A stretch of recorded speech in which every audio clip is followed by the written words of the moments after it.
Baik, setelah kita memahami tentang jaringan meristem, kita akan memahami tentang jaringan dewasa. Pastikan sebelum memulai bagian ini sudah memahami tentang bagaimana bagian meristem yang akan nantinya berkembang menjadi jaringan dewasa. Hal-hal seperti protoderm, prokambium, meristem dasar harus dipahami dulu sebelum memahami tahapan ini selanjutnya. Jika belum, silahkan ulangi bagian sebelumnya. Oke, jaringan dewasa ini terbagi menjadi beberapa jenis berdasarkan fungsinya. Yang berfungsi sebagai penutup adalah epidermis atau pelindung. Kemudian sebagai pengisi pekerja di dalam isi dari pelindung tadi adalah parenkim. Nah, sebagai penyangga rangka dari tubuh ada jaringan penyokong. Kemudian untuk mengangkut suplai baik itu air, makanan atau zat-zat yang lain diangkut oleh jaringan pengangkut. Kemudian ada jaringan tambahan berupa jaringan sekretori yang nantinya akan mensekretkan atau mengeluarkan zat-zat tertentu. Jaringan dewasa selanjutnya yang kita bahas adalah jaringan parenkim. Jaringan parenkim ini punya ciri-ciri berupa selnya hidup, karena ini sel yang paling banyak menyusun tumbuhan. Kemudian dinding selnya tipis, susunan selnya tidak rapat karena sesuai dengan fungsinya. Kemudian punya nukleus dan banyak vakula, aktif membelah secara mitosis. Merupakan jaringan dasar penyusun tubuh tumbuhan.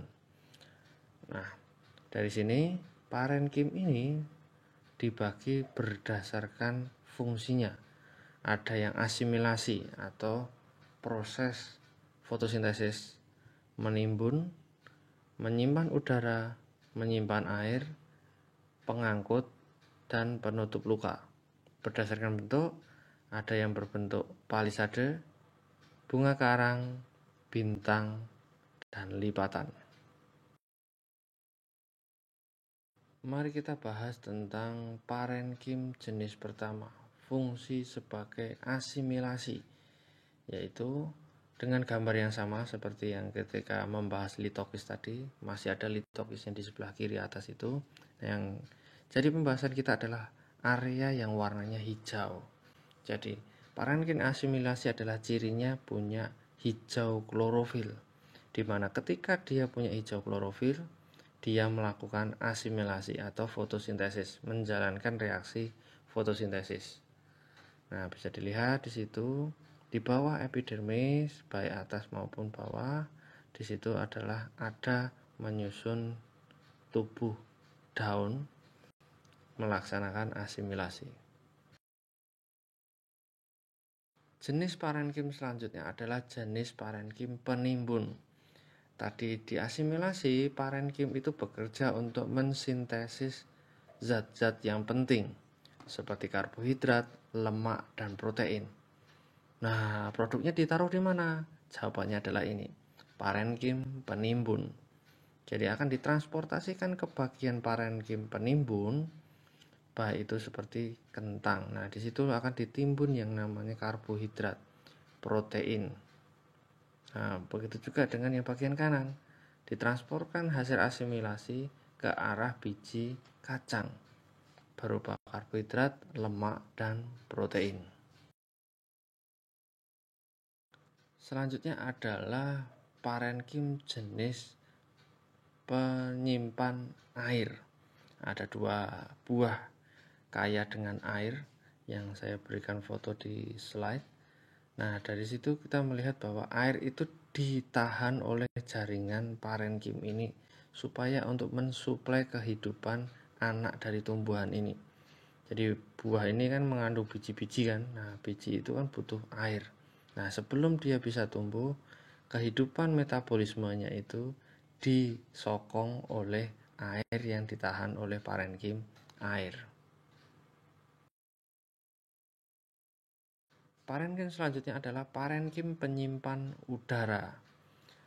Foto yang saya berikan adalah foto tanaman eceng gondok. batangnya yang berbentuk membulat itu dibelah, muncullah gambar bagian kanan. Nah, di situ muncul gambar berupa jaringannya itu bolong-bolong. Nah, ini mirip dengan batang pisang juga. Nah, fungsinya apa? Untuk menimbun udara. Lah, ngapain yang namanya tumbuhan menyimpan udara? Pada kasus eceng gondok, udara ditahan di dalam batang, fungsinya untuk memposisikan tumbuhan ini selalu di permukaan air supaya tidak tenggelam di dalam dan tetap terkena cahaya matahari untuk melaksanakan asimilasi. Setelah kita bicarakan tadi ada asimilasi, ada penimbun, ada air dan udara. Nah, bedanya dengan jaringan pengangkut adalah adanya parenkim pengangkut, di mana dia fungsinya adalah mentransportkan antar parenkim dalam satu organ.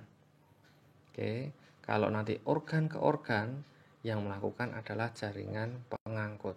Jadi misal si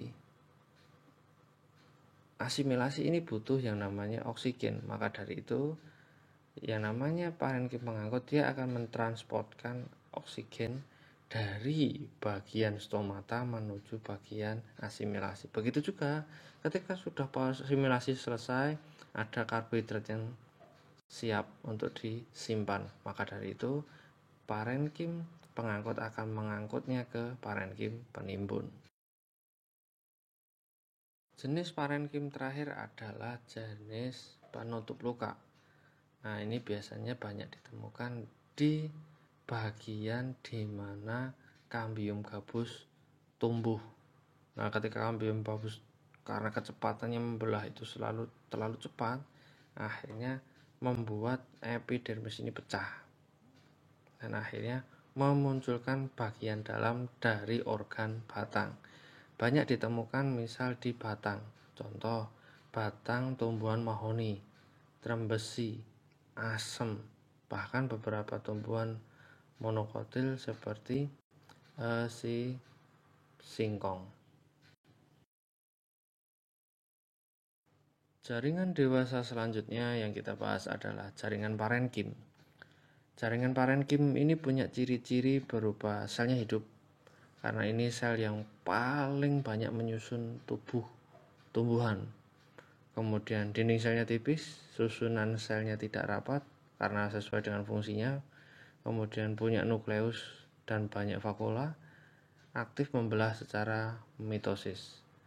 Merupakan jaringan dasar penyusun tubuh tumbuhan. Nah, dari sini parenkim ini dibagi berdasarkan fungsinya. Ada yang asimilasi atau proses fotosintesis, menimbun, menyimpan udara, menyimpan air, pengangkut, dan penutup luka. Berdasarkan bentuk, ada yang berbentuk palisade, bunga karang, bintang, dan lipatan. Selanjutnya, setelah kita berkutat dengan parenkim berdasarkan fungsinya, kita akan membahas parenkim berdasarkan bentuknya. Nah, dari bentuk pertama adalah palisade, yaitu bentuk di mana parenkim ini berbentuk panjang-panjang tinggi dan berdempetan. Nah, itu ada panah paling kiri. Kemudian bunga karang itu adalah bagian-bagian yang cenderung tidak beraturan, berfungsi untuk menahan udara di dalam situ.